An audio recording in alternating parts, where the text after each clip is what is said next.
Kia ora tātou and welcome to the launch of the third annual Insights report on New Zealand's sustainability professionals, produced by Oxygen Consulting, Sustainable Business Council and the Sustainable Business Network.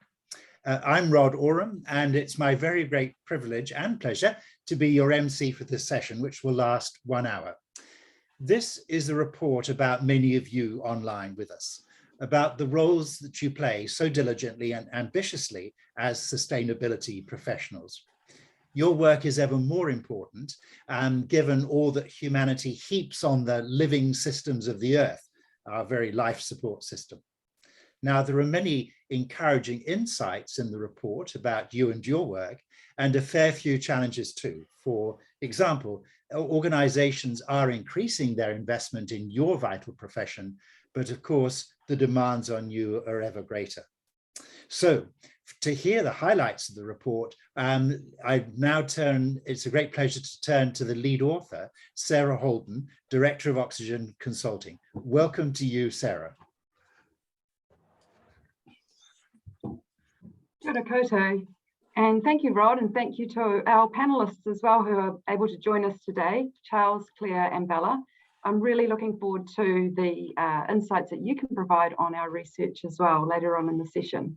In the meantime, I'll share my screen. I have a presentation to take you all through.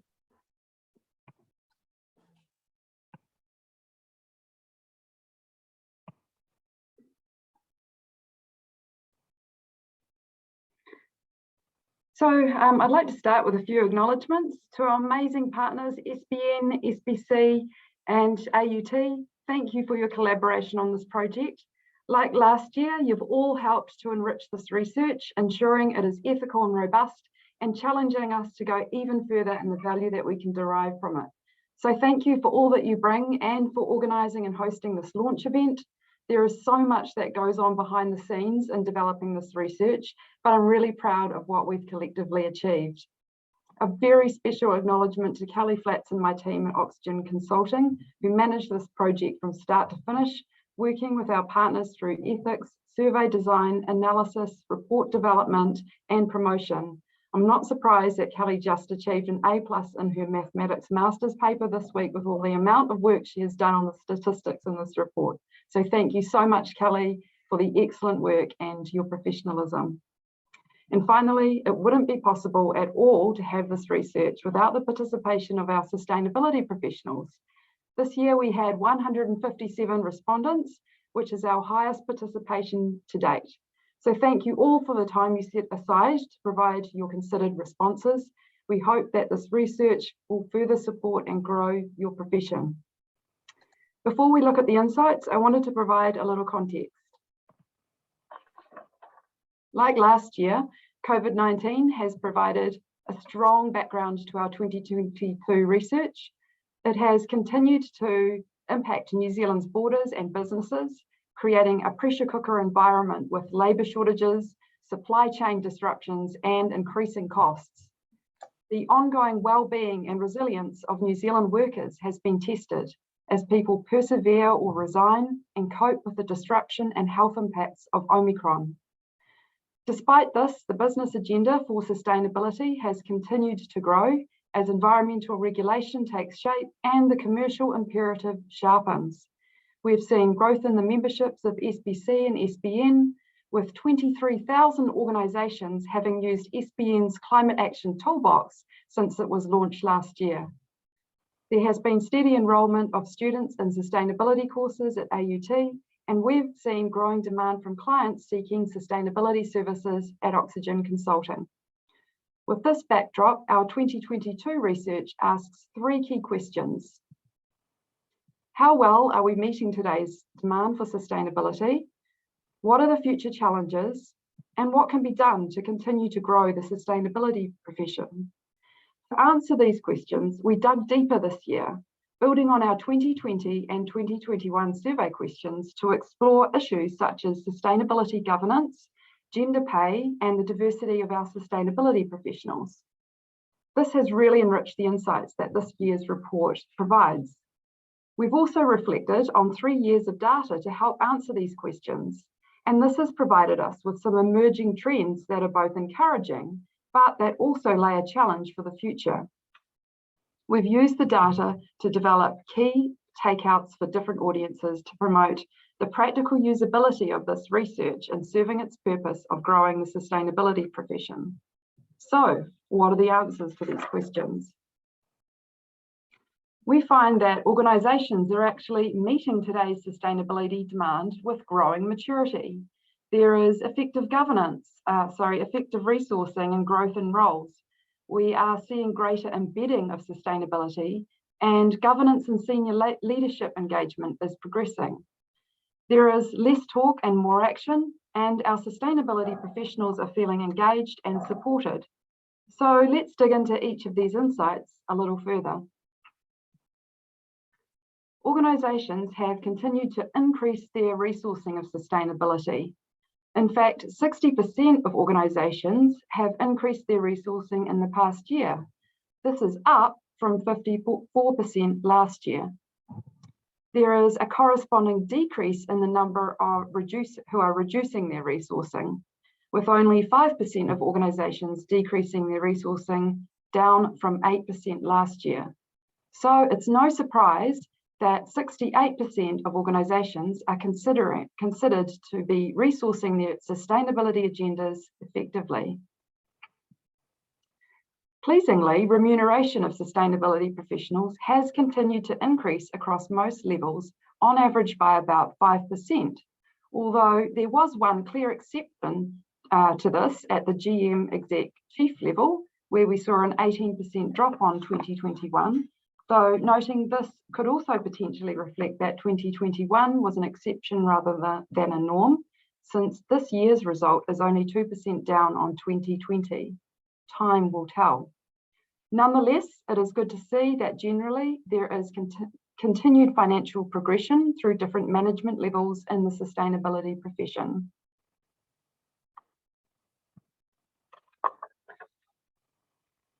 Career opportunities remain strong, with 71% of participants believing there are many job opportunities out there, mostly in mid-management positions and in the utilities, construction and management consulting industries.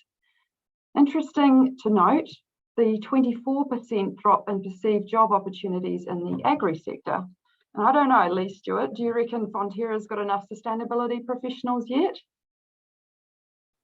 One of the fascinating insights this year is that we are beginning to see organisations beginning to embed sustainability into other roles. This is evidenced by a decrease in the number of roles focused on 100% on sustainability and a corresponding increase in the number of roles having some sustainability responsibilities included in them.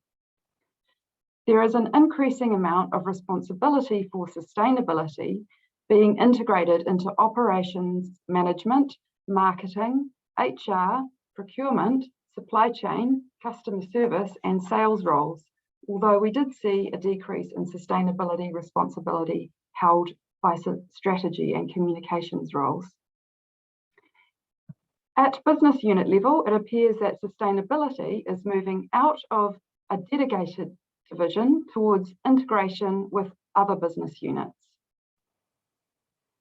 Another great development is that governance is progressing and organisations are prioritising sustainability well. We find that 81% of organisations are sufficiently prioritising sustainability against organisational objectives. 79% of participants felt their organisation had effective sustainability governance, and 87% think their senior leaders are engaged on sustainability. There is less talk and more action on sustainability, with 54% of participants indicating the sustainability actions their organisations are taking exceed what they choose to disclose. I would say that this may reflect the tall poppy syndrome we have here in New Zealand, but I would say that this may reflect the tall poppy syndrome we have here in New Zealand, but I think I'd rather see this than claims exceeding actions, aka greenwashing. Reinforcing the action, more than 65% feel their organisation is doing enough to address current environmental and social problems. And taking all of the above into account, our sustainability professionals are feeling empowered, supported, and connected to other business teams in their organisations.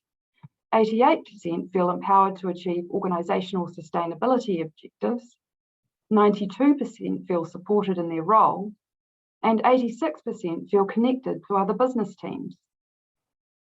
But it's not all good news.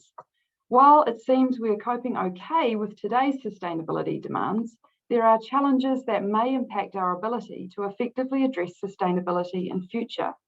These include a potential risk of burnout of existing sustainability professionals, a gap in meeting the organisational capability required in future, and the need to increase individual competency in future roles. There are existing diversity challenges in the profession, and the successional pathways between academia and career remains unclear. So let's look at these a little more. Although sustainability professionals continue to be better off than other New Zealand professionals, overall worker wellbeing has declined in the past year.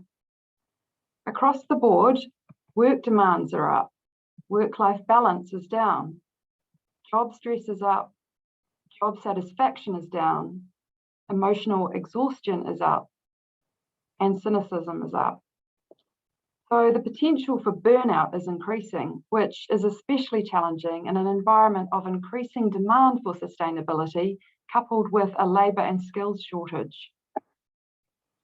Worryingly, 91% think there is currently not enough capability in their organisations to address future sustainability topics.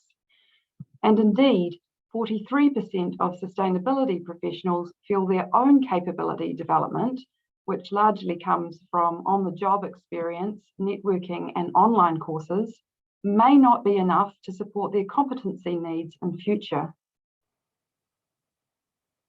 There are also diversity challenges to address in the sustainability profession. The New Zealand sustainability workforce is lacking in ethnic diversity.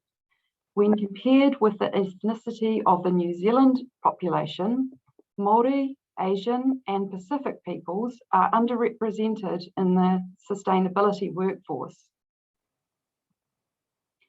Junior roles are also underrepresented, making up only 7% of the sustainability workforce. 9% of our sustainability professionals are aged 18 to 25, and only 27% of participants could identify clear opportunities at career opportunities at a graduate level. So this may potentially present challenges with succession planning in future and makes it difficult for students to bridge the gap between academia and a career in sustainability. And this slide is a bit of a shocker. Despite there being more women working in sustainability, they are paid 10% less than their male counterparts. The average full-time male salary is $141,000 compared with $128,000 for females. So my advice, ladies, would be to use this research in your next pay negotiation. Okay, so there are some great things and some challenges that have come out of this research. So what do we do with that to help continue to grow the sustainability profession? We've proposed practical takeouts for different audiences seeking to address these challenges. These are our ideas and suggestions as we reflect on the research and are certainly by no means an exhaustive list. I'll take you through these briefly now, but there is much more detail in the report for further information. So an opportunity exists for educational institutions to refine how sustainability is shaped into their offerings. This may include working with professional institutions to build sustainability into qualifications or faculties, integrating sustainability papers into tertiary courses generally will help to increase the collective sustainability capability across all disciplines. Education institutions could also work with sustainability organisations to develop technical qualifications, micro-credentials or short courses for specialist development. This may support organisations to formally upskill their sustainability professionals on a particular area, which in turn will support professional and organisational capability development. Finally, there is an opportunity to build soft skills into sustainability degrees. Over the past 3 years, the research has consistently shown that sustainability professionals are leaders and influencers with skills in people management, relationship building, problem solving. Building these skills into tertiary qualifications in sustainability will enhance the readiness and capability of students seeking a sustainability professional role. Organisations could increase their engagement with formal learning and education. This may include more deliberate sustainability capability development for employees to improve future capability and sustainability governance. Organisations can also help to grow the pipeline of junior candidates with sustainability capability. Those organisations with graduate programs could consider overlaying a sustainability lens to their candidate selection, or indeed boosting their capacity by selecting sustainability professionals into the program. Organisations should continue to embed sustainability within the business by ensuring there is clear governance structure in place to address material sustainability issues, and by defining who has accountability for sustainability outcomes at a board, exec, and line manager level. They can also ensure there is a clear sustainability strategy for the organisation, which will enable the integration of sustainability responsibilities into more functions and other roles within the business. And finally, embedding sustainability ultimately means bringing everyone on the journey. So having a sustainability induction program, which provides an overview of the basics of sustainability, can connect people's hearts and minds with the sustainability journey. Organisations should seek to integrate Te Ao Māori principles into their business and into their sustainability agendas. Authentically engaging with Te Ao Māori will help to grow a more diverse and inclusive sustainability workforce, to appreciate Indigenous wisdom, the systemic connection between people and nature, and how this can improve the way in which sustainability is addressed and integrated into business. Greater integration may be achieved by growing cultural competence to develop an understanding of Te Ao Māori, and learning Te Reo Māori may grow cultural literacy and determine how Māori culture is relevant to your organisational sustainability. There's a part for recruiters to play in helping to address the diversity challenges we're seeing in our sustainability workforce. Potential actions include, firstly, ensuring recruitment processes attract a diverse candidate pool who are assessed without bias. If your organisation has a strong focus on diversity and inclusion, communicating this commitment and your organisation's progress in your marketing materials may help the ability to attract more diverse candidates.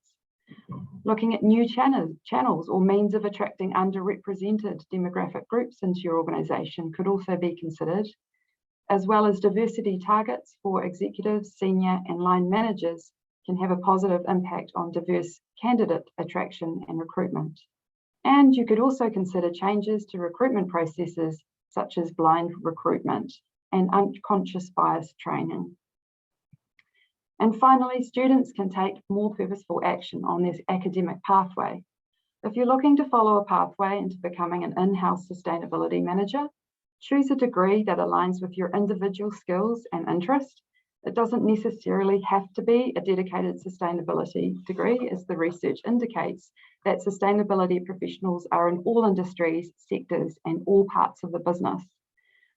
Select additional papers or programs that build general sustainability knowledge relevant to the core discipline or degree, and build in papers and extracurricular training that will grow skills in influencing, leading, strategy, and partnership broking. These are vital to the role of a sustainability professional. Actively seek job experience or a practical component in your final year, and look out for graduate programs with sustainable organisations. And if you're looking to follow a pathway into becoming a sustainability consultant, find degrees or micro-credentials or technical training in areas of interest. Sustainability consultants provide organisations with technical expertise by and large, so specific qualifications may assist in progressing towards a career in this industry. So in closing, the report card is not a bad one. Organisations are meeting today's sustainability demand with growing maturity, And I think it's worth pausing to celebrate this point, that despite the pressure organisations have been under in the past year, they have been able to meet the growing demand for sustainability. Furthermore, sustainability is showing signs of becoming more embedded in organisational DNA. This is a major turning point where sustainability in the past has often been treated in silo to the organisational strategy. And although there are definitely challenges ahead in capability, diversity, and in bridging the gap between student life and work life, these are not insurmountable, and we've presented some ideas on how these can be overcome so that we can continue to meet the demand for sustainability and support our growing workforce of sustainability professionals in future. If you'd like to download a free copy of the report, for more information, please do visit our website at the link at the bottom of the slide there. In the meantime, ngā mihi nui, kia koe, thank you. Thank you very much indeed, Sarah, for that wealth of knowledge and insights you've given us. Yes, lots about the work, such as its growing impact, but also crucial insights about people, such as the risk of burnout and gender inequality on pay. Now, we're very keen to hear from all of you online to make this session as interactive as possible in two ways. You can pose questions to our panelists and comments in the Q&A box function, and that's at the bottom of your Zoom screen, so please do that. But first, we have an instant screen poll for you right now. So here it comes, and please participate in it. Just click as you see that on the answers, you see each of those questions go through.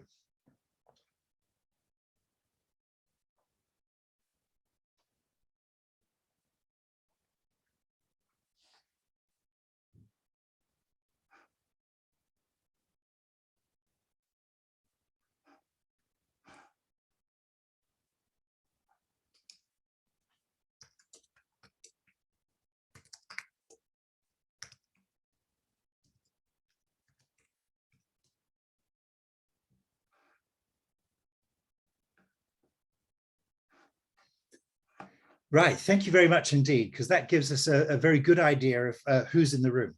Now, it's my very great pleasure to introduce to you three key people from the report's three partner organizations. Rachel Brown, the CEO of the Sustainable Business Network, Mike Burrell, Executive Director of the Sustainable Business Council, and Mario Lipsviesma, Professor of Ethics and Sustainability Leadership at Auckland University of Technology. Now, I'm going to ask each of them in turn to give us a few minutes of their key insights that they've gained from the report, and then I'll pose a question to them. And first off, I'm going to turn to Rachel. Rachel, great you're with us today, and tell us about the report. First of all, tēnā koutou katoa, ko Rachel Brown toka wingua. Rod, I think the report has been really positive in lots of levels. We've just come out of COVID. My biggest fear as we went into COVID, well, we're not out of COVID, we're just getting used to COVID, I think is probably the response there. But I was really worried we were going to drop away on all of these issues. But I guess there's a couple of points I want to make about the research. First of all, I really want to acknowledge Sarah. She was one of our first ever staff at Sustainable Business Network as an intern. So you can start as an intern straight out of getting your degree and grow. But I really wanted to just point out a couple of things. The issues we face are systemic in nature, so they're very big. The piece that concerned me was there was 91% of people believe that organisations don't have the capability to address these future challenges. They are big, gnarly and wicked. And I would support that research based on the conversations we have in our leadership course, Rod. There's a lot of people going, yeah, we're probably getting our ship in order right now, but actually the scale of the challenge is really significant. And there's a couple of things that came out of the research which I thought were really useful to think about. One is we know the scale is massive and the complexity is hard. So not one group or specialist skill is going to solve this. We really do need to work together much, much better than what we've been doing of late and build that skill set up. The other things is the jobs that we currently define and have are not the skills that we need in this wicked future that we're facing. We are massively short on skills, and we don't have the credentials that we need for that new skill set. I'm specifically thinking about circular economy, the big and real climate challenges, the issues of nature regeneration, which is a space New Zealand is woefully weak on, but also things on how do you do a real business case for business that's not based on the old paradigm, but a new paradigm. Those are areas that we've got to skill ourselves up in, and I think there's a whole lot of new roles. And I think one of the solution sets in here, which Sarah pointed to, something like 76% of people in this space are European by background. That's a massive problem. We need new thinking. The old paradigm is broken. The new paradigm needs to embrace diversity, and it needs to embrace cultural diversity and new ways of thinking. So I was pleased to see this as emerging as a way that we're starting to embrace it, but it certainly isn't reflected in jobs and people in those employment roles yet. So that needs to shift. But in general, I think I'm feeling like we're moving in the right direction, probably not at the speed and scale we are, but we really need to start investing as businesses and government and other organisations, actually, when I think about it, in the training, the skills, but also the new training and skills that don't currently exist. We need to start investing in that significantly, because we are getting left behind here and the challenge is massive. So yeah, well done, Sarah. Well done, Kelly. Wonderful research. Love that we do this together with SBC and Mario. It's a great piece of research. So kia ora. Thank you very much indeed, Rachel, for that. A question, if I may. That's an astonishing figure in the survey that 91% of respondents said there isn't enough capability in their organizations to address future sustainability needs. If you had to offer a rough split in resource to those organizations and say you should be spending X amount on what you're doing now and Y amount of effort on building the future, how would you suggest a balance in that? Which will obviously vary from organisation to organisation. It will, and it will depend on the sector they're in. But I would say it's a mess. We need to do a very quick investment, Rod. We haven't been investing heavily in training enough. We know that that's a problem for New Zealand businesses. We don't invest in R&D well, and we don't invest in training. So I would say this is a significant shift, and it's hard to give you a number because everyone will be doing this differently, Rod.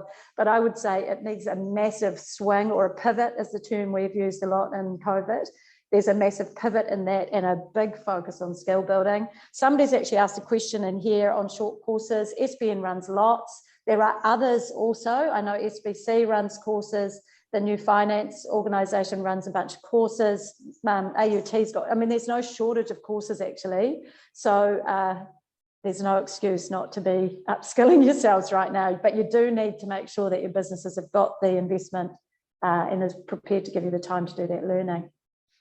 Thanks, Rachel. Now, turning to you, Mike, and the work of the Sustainable Business Council, your sort of short take on the importance and the insight of the report. I suppose my summary is what she said. I think Rachel's kind of covered it really, really well, and I 100% agree with everything that she said. So maybe I'll just build on that, because I thought, first of all, I just want to congratulate the folks at Oxygen. I just think each year this report gets better and better. We read it really closely. I know Rachel does. I know Mario does, and we respond to it. So it's been taken forward. I think it's become the report on the sustainability profession, and we are responding to it. So look, a huge thank you for the work, because I think it's fantastic. So sort of building on what Rachel was saying, my main takeout would be that not one specialist skill set is going to be enough, and we're seeing that, aren't we? We know that with the increasing demands, both within the sector itself, but also, mandatory reporting, for example, that's coming our way, these demands are just going to go up. So if you think about what's coming, in January of 2024, 200 of New Zealand's largest companies will be required by law to produce climate-related disclosures. And what they're saying to the XRB is, we just don't have the people that we can go to do that work. And what's exciting here is that this report has shown that expertise is coming. We've got that fantastic slide talking about organisations beginning to embed sustainability into other roles, and that's brilliant. But we know that it's not happening fast enough. So I suppose my key message to our businesses would be we need to accelerate that even more, and to the sector as a whole, that we need to respond to that increasing demand. So I mean, great time to be working in the sustainability profession, because this is going somewhere. It's growing incredibly fast, but it's a game of catch up, isn't it?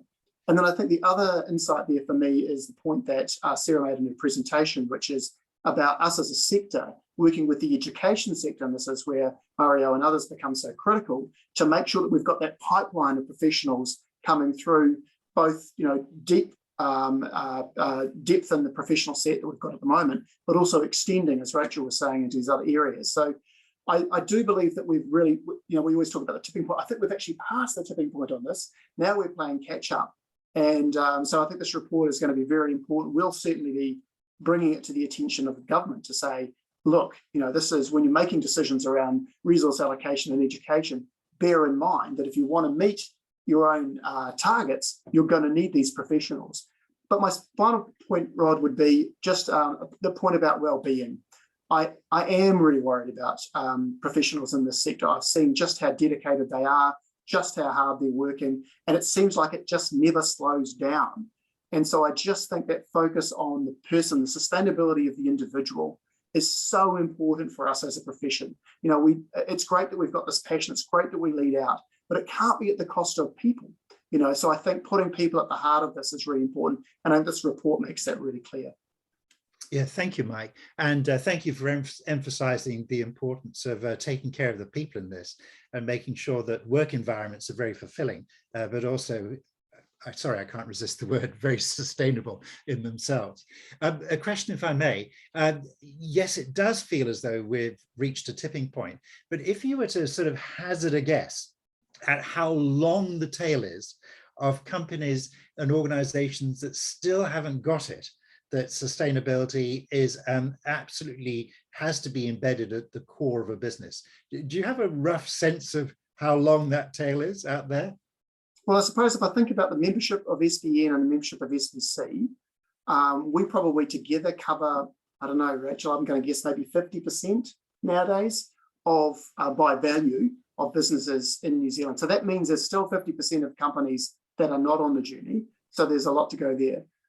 I'm not particularly worried about it, because the growth and interest for all organisations working in the space has been great. And with Rachel and I were talking about this the other day. It's been incredible that we've been able to retain our memberships during what is probably one of the most challenging times, for the last 7 years. So that's great. So I'm not so concerned about that. What I do worry about a bit is I worry about the businesses who are not aware of the risk to their business of not beginning to embrace sustainability. I genuinely worry for them, because I think that if you don't do that soon, you're not going to be competitive. There are going to be trade barriers to you, both formal and informal. There are going to be regulatory barriers that you're going to hit, but more importantly, you're not going to be competitive because other companies are already there. And so I actually do worry about those companies who don't realize the risk to their business of not focusing on sustainability. And then the other component for me about that is really what we've seen over the last 3 or 4 years, and others might want to comment on this, is just the increasing sophistication of companies when it comes to sustainability of all scales, I might add. This is from the smallest to the largest. And we've been really impressed with the sort of reporting that we've started seeing over the last 3 or 4 years. It's gone from that kind of motherhood and apple pie stuff, it's important to very specific now, which I think is exciting. But I do worry about the laggards. So I just worry that they won't be competitive. Thank you. And now, Mario, you're in a wonderful position because you're deep in the training and the research and the analysis at AUT, but you also have wonderful relationships with people on the ground doing this work and with organizations. So we'd love to hear, please, of your essence that you're taking out of this report. Yeah, tēnā koutou katoa, everybody. Thanks for all the wonderful collaborations. It's been so much fun. And also so great to see all these participants here and seeing you hosting it, Rod. So thank you for everybody. I just wanted to talk about 2 things. And one was just to make a pitch why you should be taking on these new graduates. We've talked about capacity already. We've talked about the pipeline. But we've also seen that traditionally a lot of the roles in sustainability have been filled in by people being moved across, say from a marketing role, or, you know, and that tends to be the slightly older, if you like, generation. Why do you need the young people? And I have three reasons. One of them is just your comms and your media. These days, if I asked students a question about, give me an example of, you know, traditionally they would go to all those headings that Sarah had, the newspaper headings. Now they go, well, so-and-so influencer is doing this and this. So they live in a different world, and you need to hear that world. Otherwise, you're just not reaching the next generation. So I think it is really important. Also, they don't like the word sustainability. They like regeneration. They like collaboration. Like all their wording, their language. You really just have to understand that, and you won't understand it if you don't have them in your organization. So that is one reason. The second one is around the skills perspective. And, you know, what Mike said, we are already internalizing some of the learning of these reports, and we certainly are also doing that with AUT. So they are learning project management skills, problem solving skills, some reporting skills, because on the one hand, it's getting more technical. On the other hand, the people side is still important, but also, for instance, system thinking skills, design thinking skills, things that enable you to tap into possible futures that our previous generations of graduates just didn't have. So again, really seriously think about why you should employ them. And finally, around the why, I think it's really, we already see some tiredness that can come with some staleness, sometimes maybe with a little cynicism of those who've worked in the field for a long time. These people have a lot of positive energy. And I just heard, for instance, from somebody working in a sustainability role for a long time, talking to the board and kind of going, I'm not connecting, and getting a bunch of young people from the organization in front of the board, you know, and connecting much more and getting much more movement. So you also, in terms of, again, pushing your messages through the organization, that energy, that engagement, I think is really important. So I just want to say there that please do give these young people a chance. We've moved from major to a minor, also because, again, this report so clearly says we need accountants, we need engineers, we need designers, we need everybody plus sustainability, you know, and so that way they can be more flexible in their degrees. My second thing that I just briefly want to talk about, okay, if I have convinced you to take on these wonderful young graduates, what can you actually do to bridge, you know, academic learning, the university, and the workplace? In academic learning, I think we're aware that we need to make students what is called work ready, but you also have to understand we have them for a short time, and in that short time, they are preoccupied with a whole lot of other things next to formal learning. So there really is a role for the workplace. The first one, I think, please come to us and offer yourself as guest speakers. We'd love to hear from you, basically, you know.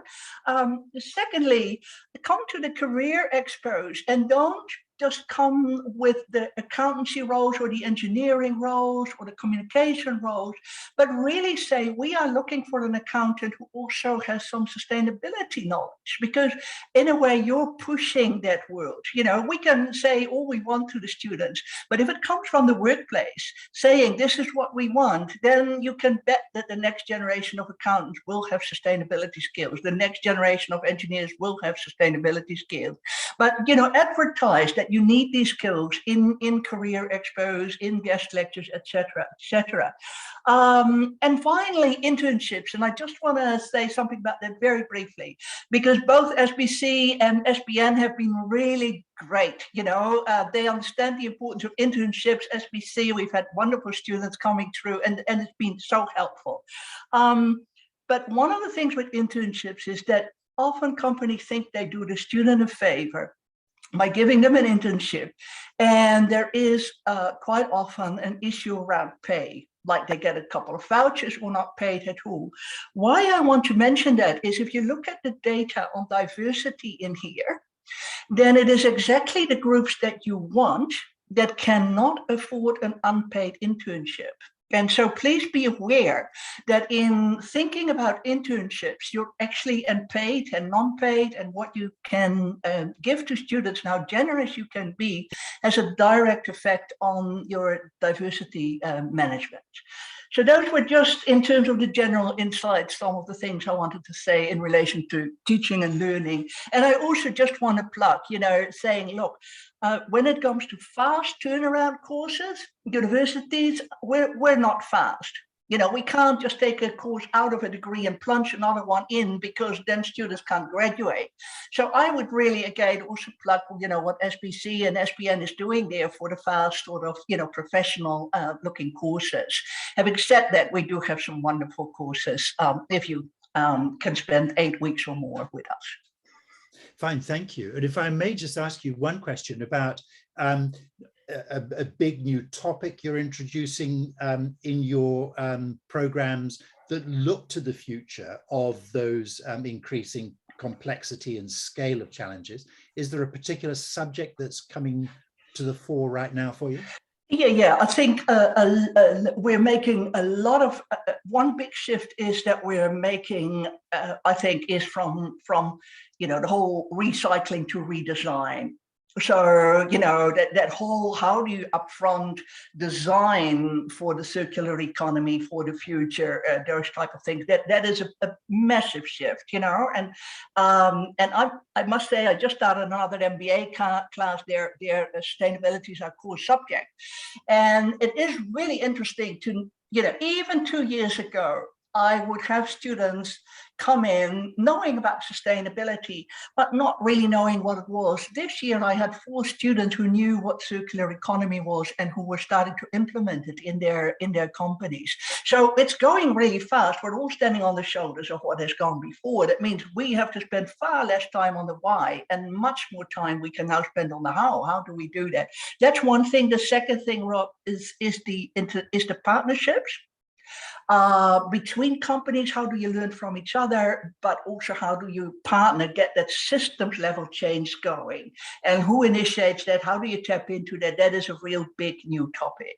And finally, probably the design thinking, how do you connect in with your consumers and actually really listen to what they would like you to produce for a price that, they're willing to pay, that is sustainable. Yeah, fantastic insight. So thank you very much indeed for that. And thank you to the 3 of you for contributing to this section of our hour. I'll bid you farewell and move on to our next 3. So now it's a great pleasure to welcome up 3 panelists. We've got Charles Earhart, who's a steering committee member of Chapter 0 NZ and a partner for climate change, decarbonisation and sustainability at KPMG New Zealand. Welcome, Charles. And Claire Waghorn, who's the Sustainable Transition Leader at Christchurch International Airport. Very big welcome to you, Claire. And Bella Cunningham, of the Partnership Associate at Toitu Taha Centre for Sustainable Finance. And a very big welcome to you too.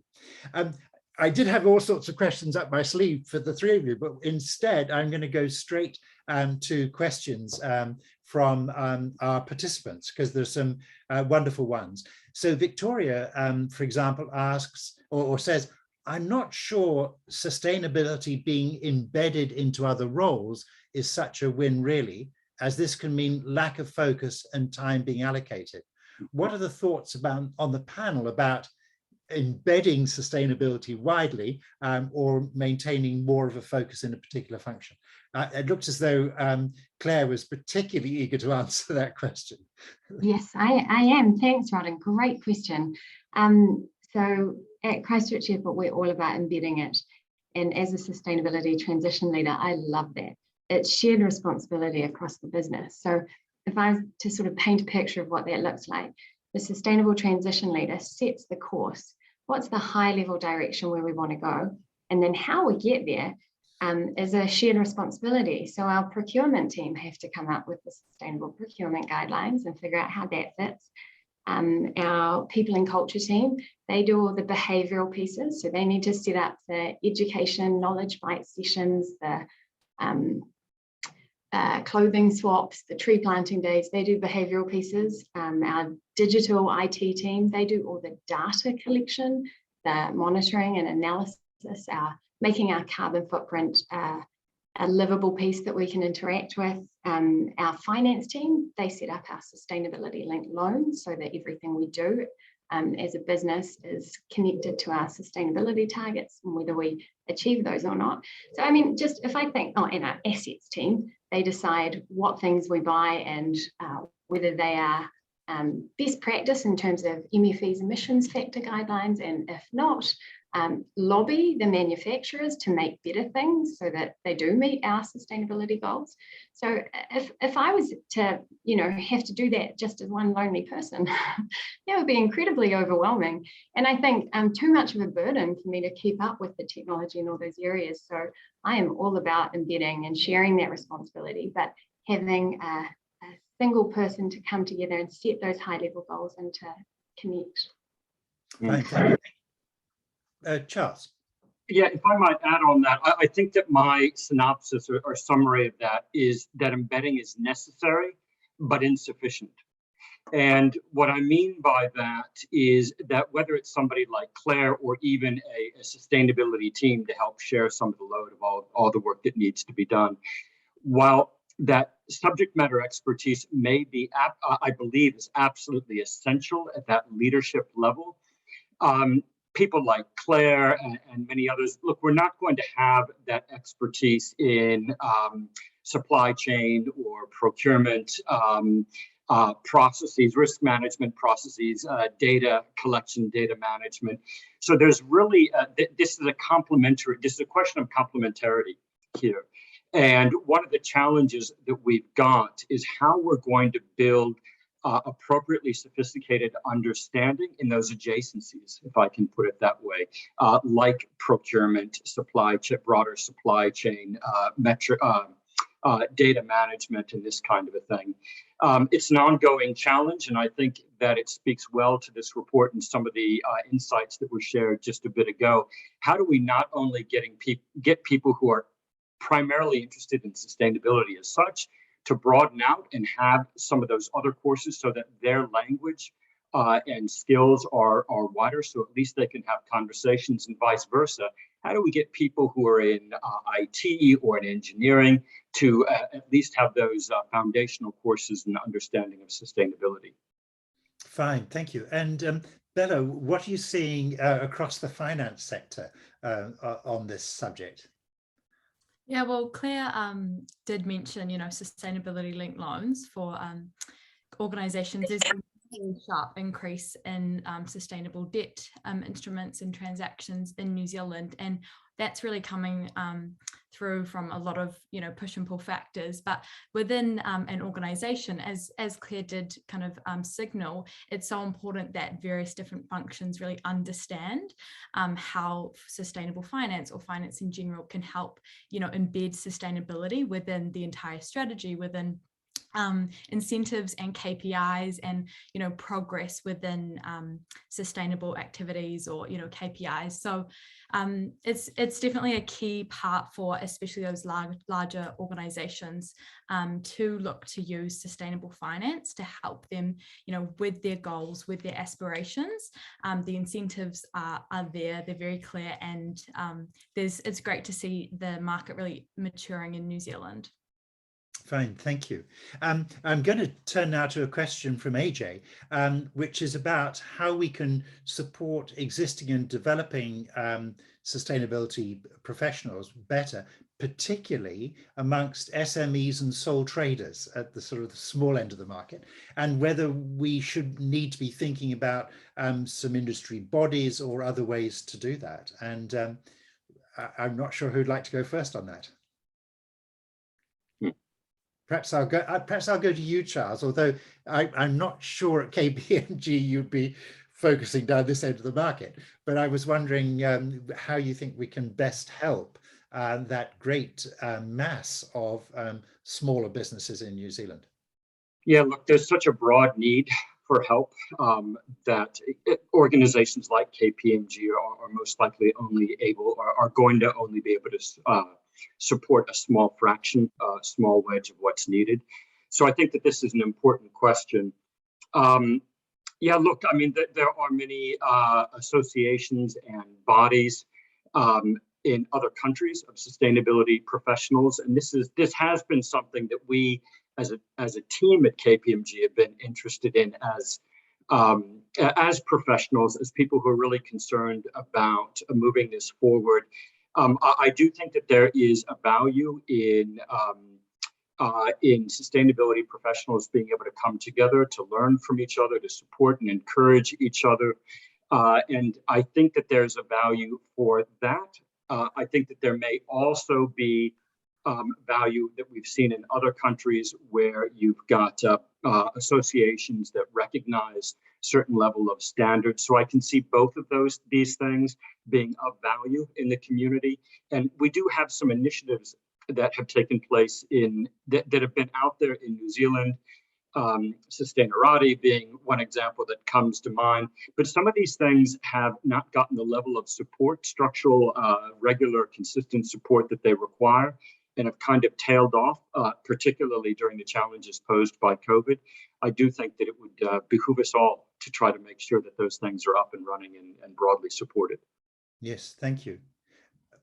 Rod, I could add, within your industry, I think it's really worthwhile looking for other like-minded businesses and sharing the load.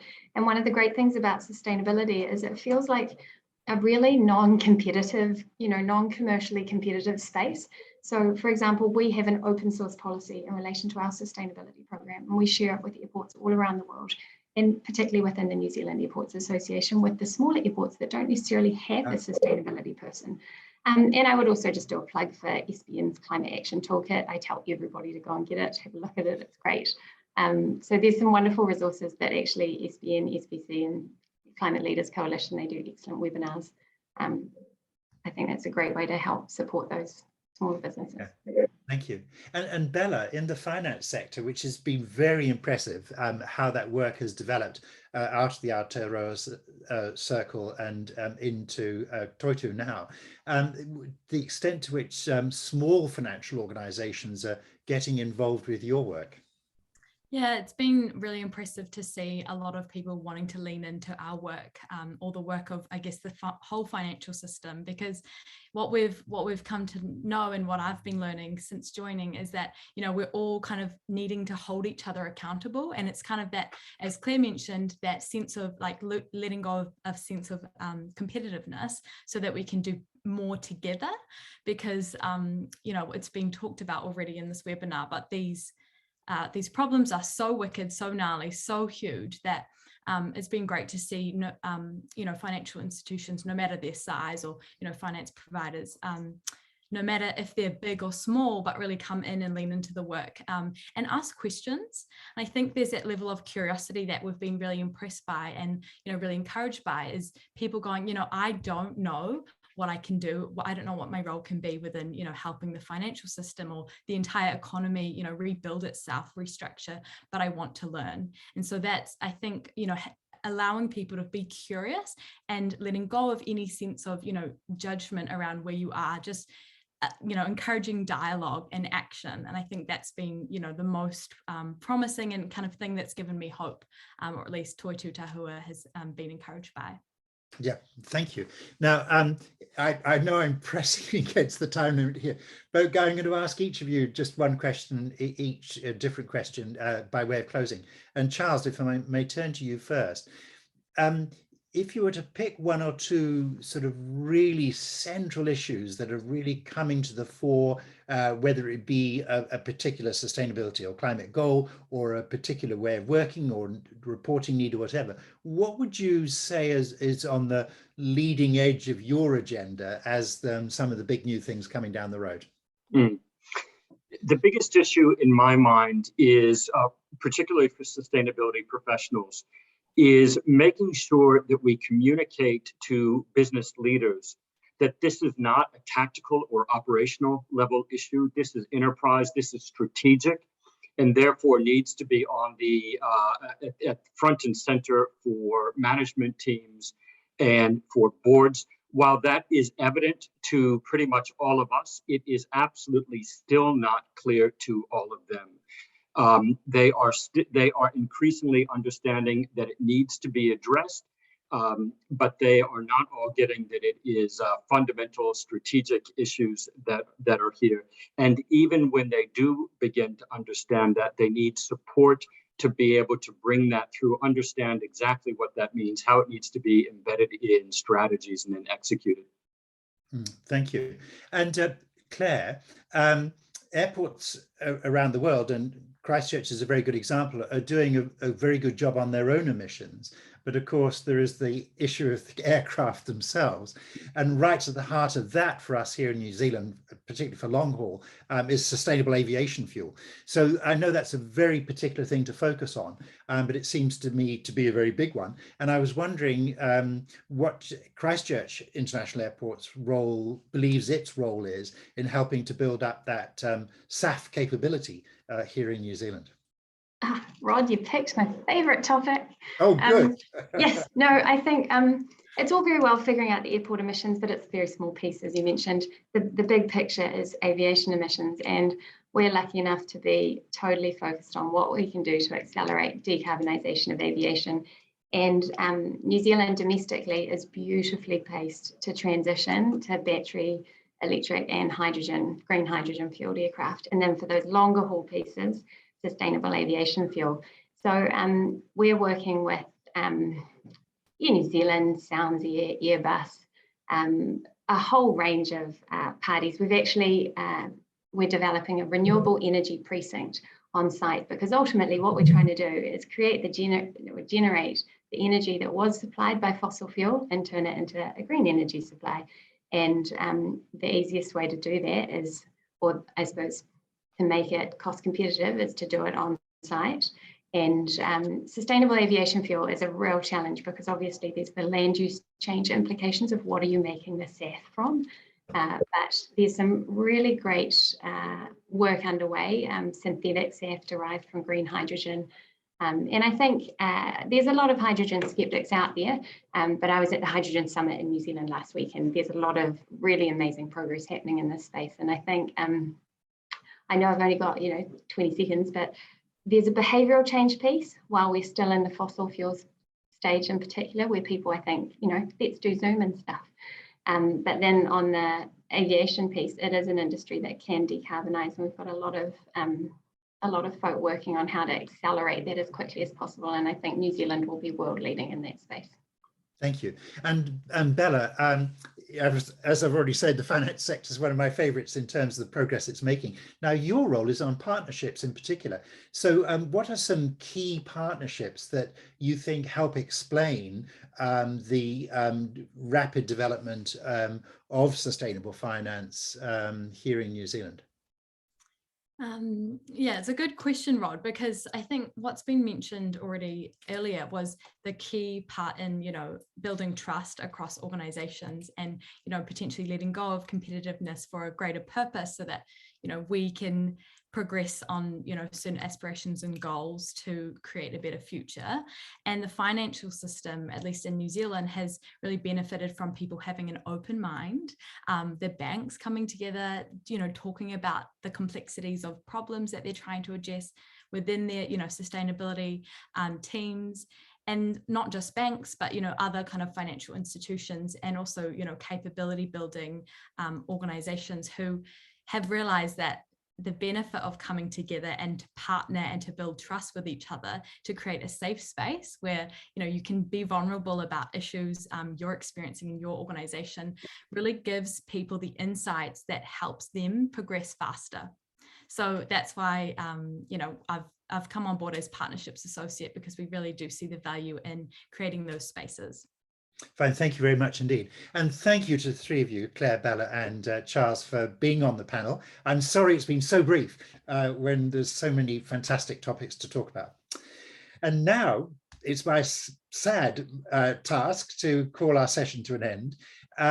You have got so many fabulous insights in this report. I can only recommend it all to you very, very strongly, and to work on at an even greater speed and connection and complexity. And starting in this very important year, we've now got our carbon budgets. We're going to have the emissions reduction plan as of next Monday, and then on Thursday we're going to get the best part of $4.5 billion in the new carbon response fund from the government.